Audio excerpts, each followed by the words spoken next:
Hello guys, నమస్తే అందరికి. ఈరోజు టాపిక్ వచ్చేసి సహాజీ శివాజీ భోస్లే అలియాస్ ఛత్రపతి శివాజీ మహారాజ్ కొడుకైన ఛత్రపతి సంభాజీ మహారాజ్ గురించి.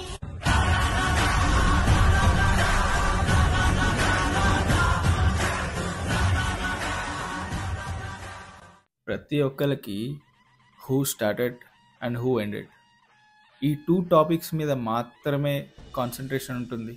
బట్ ఈ రెండిటి మధ్యలో ఎవరైతే స్టార్ట్ చేశారో, ఎవరైతే ఎండ్ చేశారో, ఆ విషయాన్ని నిలబెట్టిన ఒక కాన్స్టెంట్ ఒక థింగ్ ఉంటుంది. దాని గురించి ఎవరు మాట్లాడుకోరు. బట్ ఈరోజు మన టాపిక్లో ఛత్రపతి శివాజీ మహారాజ్ స్వరాజ్యాన్ని స్టార్ట్ చేసి ఛత్రపతి రామ్రాజ్ మహారాజ్ దాన్ని ఎలా అయితే స్థాపించారో, కానీ మధ్యలో ఛత్రపతి సంభాజీ మహారాజ్ దాన్ని ఎట్లయితే పోరాడి దాన్ని నిలువుగా నిలబెట్టాడో దాని గురించే ఈరోజు మన టాపిక్.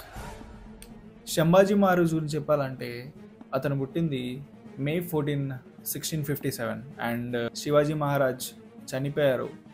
ఇట్ మీన్స్ 1680, 1680లో ఆయన చనిపోయారు. 1680లో ఆయన చనిపోయిన ఒక్క సంవత్సరానికి 81లో సంభాజీ మహారాజు గారు పీఠం అనేది, ఛత్రపతి పీఠం అనేది ఎక్కారు. ఆయన ఆల్మోస్ట్ 9 ఇయర్స్ రూల్ చేశారు. 9 ఇయర్స్లో 120 వార్స్. నమ్ముతారా? ఒక్క యుద్ధం కూడా ఓడిపోలేదు. That is his identity. ఆయన పోరాడే స్కిల్స్ ప్రతి ఒక్కటి స్ట్రాటజిక్. రిలీజియన్ అంటే రిజర్వేషన్ అనుకునే ఈ డేస్లో ఆయన గురించి చెప్పడం చాలా ఇంపార్టెంట్.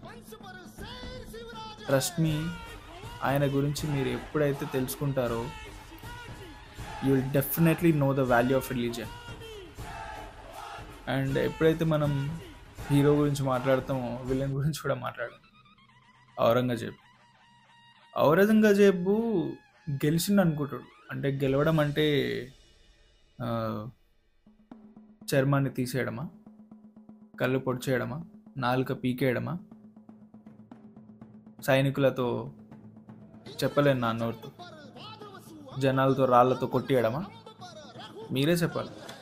ఛత్రపతి సంభాజీ మహారాజ్ దగ్గర మనం నేర్చుకోవాల్సింది ఏంటంటే, we should not even give a satisfaction of our loss to our enemy. అంటే మనం ఓడిపోయే ఏదైతే ఆ సంతృప్తి ఉంటుందో మన శత్రువుకి అది ఇవ్వద్దు. అప్పుడు నువ్వు గెలిచినట్టు. అండ్ ఆయన ఎప్పుడైతే మొఘల్ ఎంపైర్స్కి, ఎవరైతే మొఘల్లోకి దొరికిన తర్వాత అసలు ఏం జరిగిందో ఎవరికి తెలియదు. చావా మూవీ చూస్తే మీకు సినిమాలో సెన్సార్ కట్ ఉంటుంది కాబట్టి చాలా తక్కువ చూపించారు. బట్ రియల్గా జరిగింది ఏంటంటే, దగ్గర 40 days, trust me, 40 days torture చేశారు.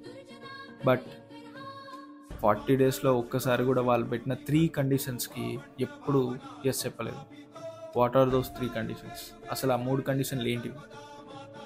నెంబర్ 1, మొత్తం మరాఠా సామ్రాజ్యంలో ఎంతైతే మొత్తం బంగారం అంతా, ఏదైతే ఆస్తి అంతా ఏది ఉంటుందో అంతా మొఘల్కి ఇచ్చేయాలన్నాడు.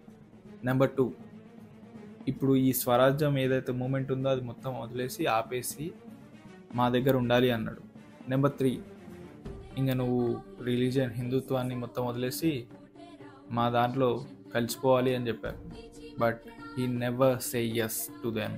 40 days instead of 40 days torture చేసిన ఎప్పుడు ఎస్ చెప్పలేదు.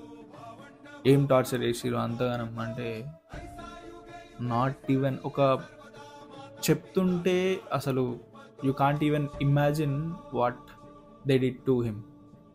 ఏం చేసిరంటే, లిటరల్లీ క్యామిల్ అప్ సైడ్ అంటే బ్యాక్ సైడ్ కట్టేసి ఊర్లో తీసుకెళ్ళి జనాలతో రాళ్ళతో కొట్టించాడు.